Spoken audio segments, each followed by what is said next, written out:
Hey guys, so it's been pointed out by one of my loyal viewers that I have been posting updates on my Facebook page for the Great Lakes Dragon, but I actually haven't been making any more videos for the dragon. And what was the deal with that? Because it seems like I've made really great progress with the dragon, but the progress video stopped. So here's the thing with the Great Lakes Dragon. And as you can see, the normal basket of ornaments that I have behind me are sitting on the table, and right over here is the Great Lakes Dragon sitting up here hanging. So the reason that the Great Lakes Dragon was hanging is because he's kind of in flux. Now you'll notice that he is no longer just a white dragon, and he's got a ribbon tied on him. There's a reason that the ribbon is there. And that he now has a face. Okay, so the last anybody on YouTube saw was that he was getting scaled, and we were, I think, different feet. You were doing feet and just scaling. Well, the scaling takes a really, really obscenely long time. So here's some of the real close-up detailed shots. I mean, he is mostly scaled out except for like his face. Well, the reason I stopped at his face is because I wanted a long snout look on his face. He had a very squirrel-like head from the mount, and I needed something longer and more aggressive, would be a good word for it. So I was debating about how to do that, what kind of design I wanted to go with. Did I want to go something kind of like an alligator or a crocodile or a caiman? Did I want to go with something more bird-like, or how did I want to do that? Well, what I decided on doing was that I chose to mirror what's called a leafy sea dragon or a weedy sea dragon. And when you're talking about the head, there's not much difference. There's minor differences, but it's mostly in like articulations and decorations. The basic structure of their head is the same. And so then I just needed to gather up enough time to get some time aside so I could really concentrate on it, because this critter clay, which was heavily praised to be like the top of the line thing for kind of taxidermy modeling, I wanted some time to really set that aside and work with it. So I knew with the shells that I had picked up that those were going to be the horns. The horns are good and set, and it was just a matter of stabilizing the bottom jaw to run some support through this bottom line here, and then figuring out how I wanted to create the lines. Well, if I go in real nice and tight, let's see if I can get in real tight on that, you'll see that the critter clay, like right here, cracked. And it wasn't until I really looked at a material list, it just said clay, I don't know if it was going to be a polymer clay or whatever, and so when it started to crack, I got really, really concerned, because I really liked the look of this head, and I wasn't sure how I was going to fix all of these structural fissures that are really all over the face. And some suggested that maybe it was a good idea to fill the cracks because it could be from drying. And then there was another clay forum that said these new air dry to harden clays have a lot of cellulose fiber in them, which is like tree fiber and paper fiber in them, and that causes shrinkage, but that because of those fibers, they're less stable at thin levels. So if you look at his nose, there is no way in God's green earth that this dragon is going to have a very, very heavy looking clay head. So it became a matter of figuring out how to stabilize it without redoing the whole thing, because I mean I could, but there was a really good chance I was going to break these horns, and probably destroy a lot of it. So what I did is I was actually inspired by one of my former coworkers who has some very, very thick nails. And if you've ever looked at acrylic nails, these acrylic nails are like what they are doing with nails these days for women, just like blow my mind. They're so completely non-functional, and like I've actually seen nails that are hollow and filled with little crap that move, and there's no need for your nails to be like that. But I mean, these nails are meant to put up with that kind of stuff.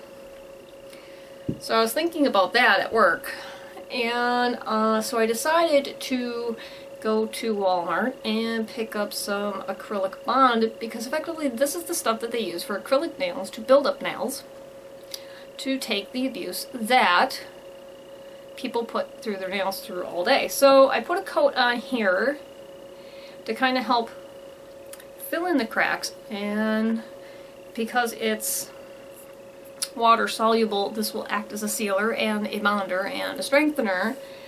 And I just got to put on quite a few coats to make sure that the cracking stops and that the structure is really reinforced. So that's why said dragon is kind of chilling up hanging. I also want to worry about these tiny little teeth, because if those teeth get bumped, it's lights out for him having teeth. He might as well not even have them. So we got to go through and we got to fill in all of these tiny little fissures and cracks, and some of them are from it being very, very thin, because nobody really had tutorials on how thin you could use this air dry clay, and so I was kind of guessing. And the other thing is that it dried at different speeds, and so when one set of speed for drying clay, like a traditional clay-based clay with no cellulose fibers in it, if it doesn't dry evenly, it'll crack. So some of this cracking could very easily have to do with that.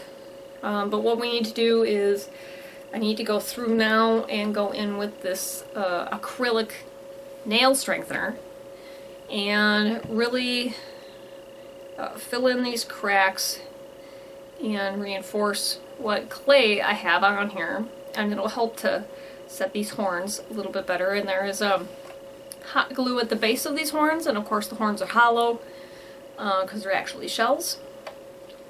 So the horns aren't really going anywhere, but it's not gonna hurt. I mean, this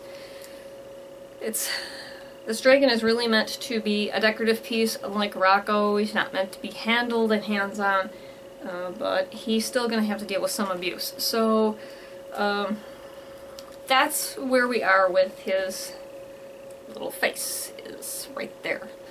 Then you'll notice that there's this ribbon, okay? Because we can deal without his being hung and working on his face. I don't have to hang him for his face. But we're also working on his wings, because this is the other big major part of his build that we have to worry about. So here's his wings. These are the bone structures for his wings.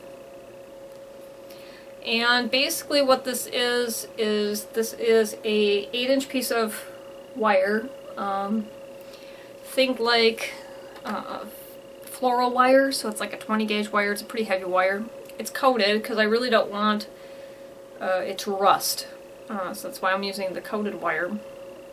And then I took the ends and we bent them in and tightened them down with needle nose pliers, and took some finer wire and wrapped them tight so they would hold pretty good.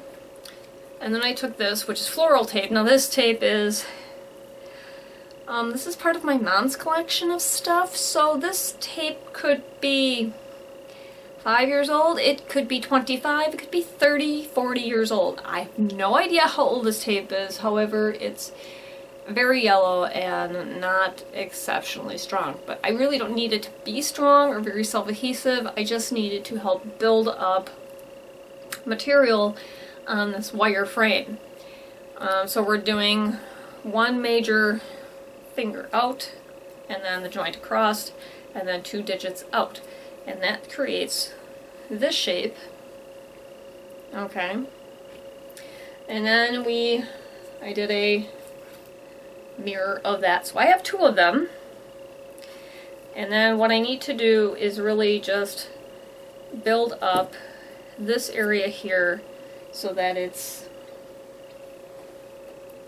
one second, oops, so that it works with these joints here. And I did trim these down about a 1/2 inch because I really don't need them to be way up. The reason they were way up is so that it would help me, if I had to tip him upside down, keep any weight from being on his neck. So along with using this acrylic to strengthen his face, you'll probably get 7 or 8 coats of acrylic, which will probably be really, really obscene for the amount of like matter that's there, but I'd rather have too much than not enough. And then we're going to continue scaling up his face and up his jaw and use paper to continue to texture him. We're probably going to use this acrylic to also strengthen his dorsal fins. So these minor little details here. Okay. And then we're probably going to give him another coat. This is a color scheme that I found off of an Insomnia set of dragons. And as you can tell on his tail, it gets a little bit paler and not quite so sparkly and nifty. I haven't totally committed to a very, very high shine metallic look. This is kind of a little bit more matte than I originally was planning.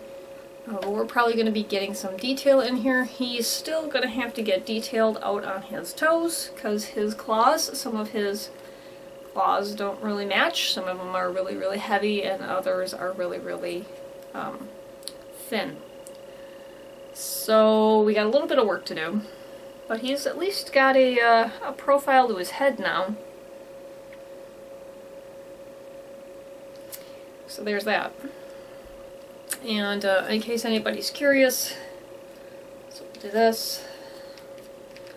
I have to handle him very delicately because I don't want to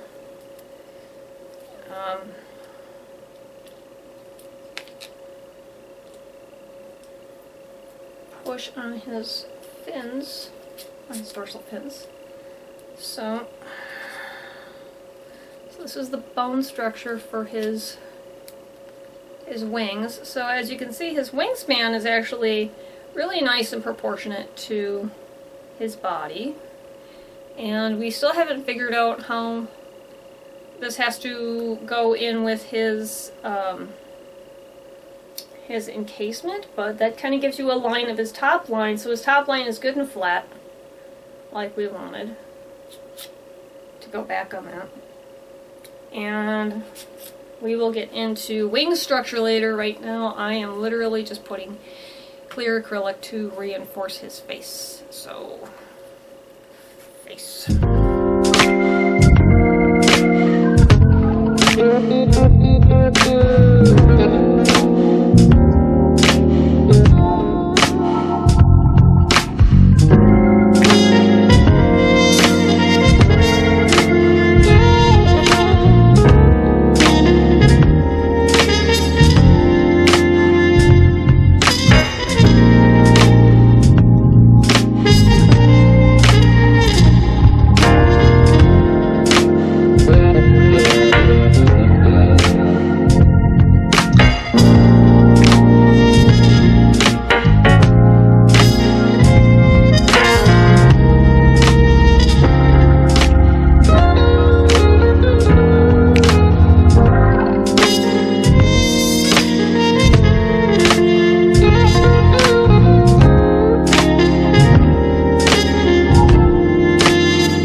wondering what I'm doing with the saran wrap.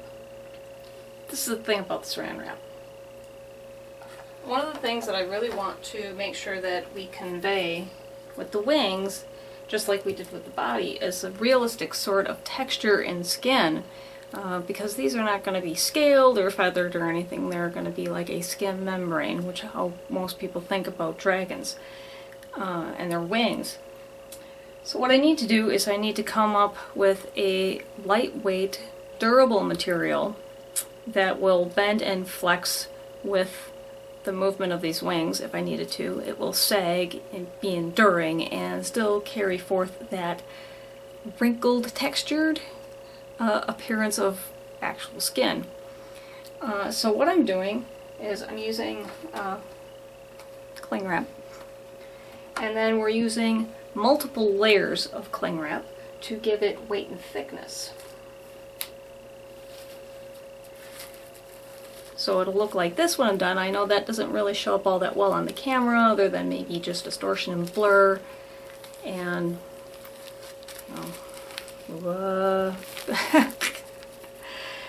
so in the end you wind up with a heavier cling wrap. This is kind of right now, this is 3 layers on this particular one, and it's not that susceptible to tearing anymore.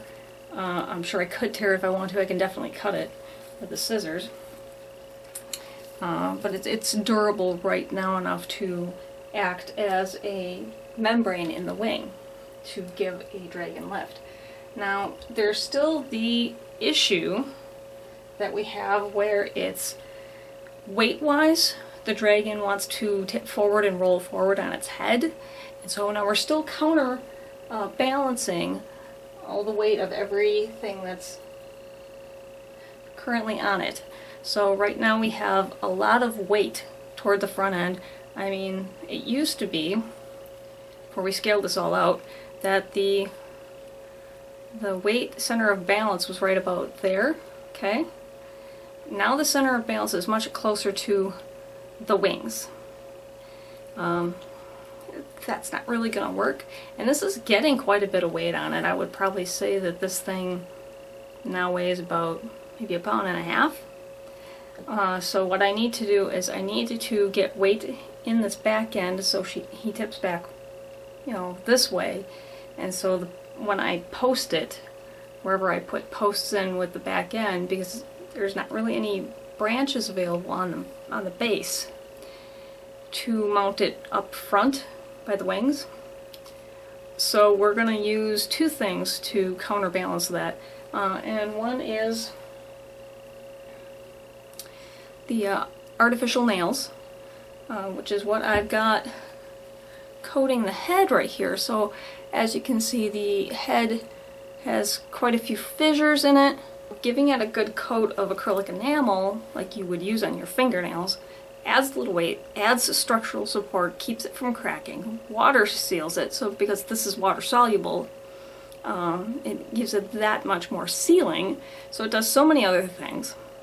And then we're also using it on the dorsal ridge to help strengthen that, because it's paper and it's a porous material, so it's going to suck all of that acrylic in. So we're doing a lighter coat on this area of the dorsal stripe, and then what we're going to do is we're going to do a lot of coats of it back here. Twofold reason: A, it adds weight to the back end, so we shift our center of balance back toward the tail, and we're reinforcing this tail against bumps and incidents where it might get touched. It'll help ensure it in transit. Now, I am also putting a few coats on these ventral scales to help reinforce them. You're going to notice they look a little bit more shiny. It's a pretty high gloss. When we go back through and we give this some final coats, it won't look nearly as shiny with that high gloss finish, because we're going to be going over it with some more acrylic paints. Now, I did trim these down.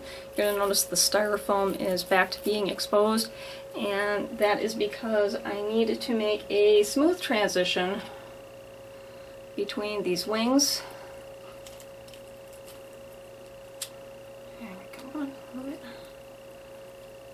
Between these wings and the actual wing mount. So as you can see, the entire shaft, so a good well, that's about 2 inches, is going to go down into here, just like so. And then we're going to run this floral tape up the structure here and then down through the wing. That's what we're working on right now.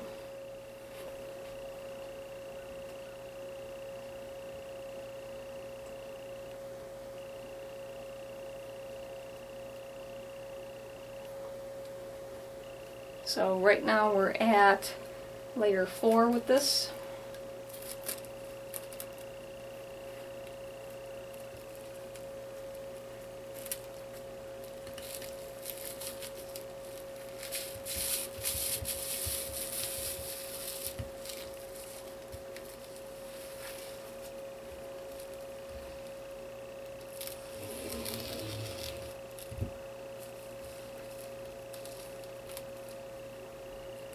It's going to be layer 5, and then this is going to be layer 6.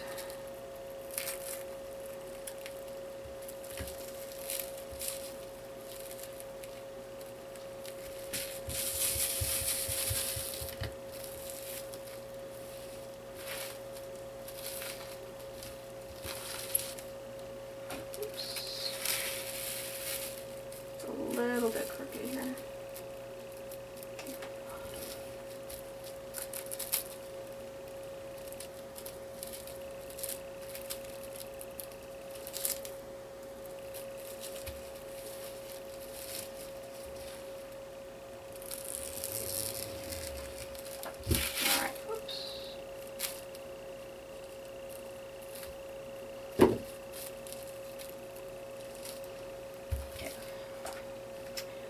The other thing I'm kind of doing is, in order to get the air bubbles that are going to build up in the saran wrap out, I'm just using a rolling pin to push them out.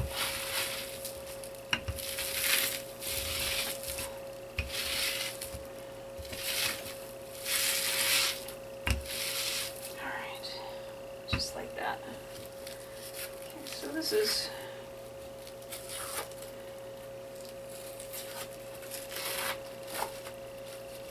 second wing. Originally I was thinking that at some point I was going to have to put lines of hot glue through here and to create some actual veining, but once I started working on the first one, I kind of noticed that the way that the saran wrap laid on itself kind of created its own kind of veining. I may go through on subsequent layers, maybe after I'm done adhering the membrane to the wing, and add some more, but for right now I'm pretty happy with how much veining I have. I don't want to add any more real weight to it because there's not a lot of structural support holding the wings up. Yeah, we're going to reinforce that with some wrap and tape, but I don't want to add more weight to this dragon.